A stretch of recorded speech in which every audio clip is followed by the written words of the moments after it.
வணக்கம். வாழ்க வளமுடன்.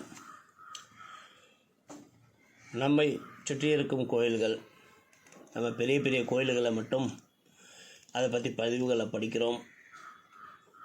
அந்த பக்கம் போகும்போது அந்த மாதிரி கோயில்களுக்கு போகிறதுக்கு விருப்பப்படுறோம்.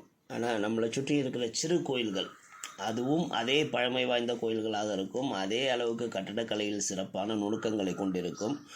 அந்த மாதிரி கோயில்களை நம்ம பைபாஸ் பண்ணிடுறோம். ஒரு எக்ஸாம்பிள் சொல்லணுன்னா, சுவாமி மலையிலேருந்து நிறைய பேர் பட்டீஸ்வரம் போவாங்க. இது ரெண்டுக்கும் நடுவில் எவ்வளோ நல்ல நல்ல கோயில்கள் இருக்குதுங்கிறது தெரியாமல் நேராக பட்டீஸ்வரம் போய் நிற்பாங்க. ஸோ அந்த மாதிரி ஒரு எக்ஸாம்பிள் சொல்கிறேன். இப்போ நம்ம பார்க்க போகிறது திருநெல்வேலி மாவட்டத்தில் பராஞ்சேரின்னு ஒரு ஊர் இருக்குது. இந்த பராஞ்சேரிங்கிற ஊரில் துர்க்கை கோயில் ஒன்று இருக்குது. அந்த துர்க்கை அம்மன் விசேஷமாக எப்படி இருக்கும்னா, நின்ற கோலத்தில் ஆக்ரோஷமாக இருக்கிறது தான் நம்ம துர்க்கையை பார்ப்போம். ஆனால் இங்கே பள்ளி கொண்ட நிலையில் காட்சி தருகிறார் அம்மன், துர்க்கை அம்மன். அதனால் பள்ளி கொண்ட துர்க்கை உள்ள ஒரே கோயில் இதுதான். எந்த ஊரில் இருக்குதுன்னா பராஞ்சேரி, திருநெல்வேலி மாவட்டம்னு நமக்கு தெரிந்த தகவலை மற்றவர்களுடன் பகிர்ந்து கொள்ளுங்கள். வாழ்க வளமுடன், நலமே சூழ்க.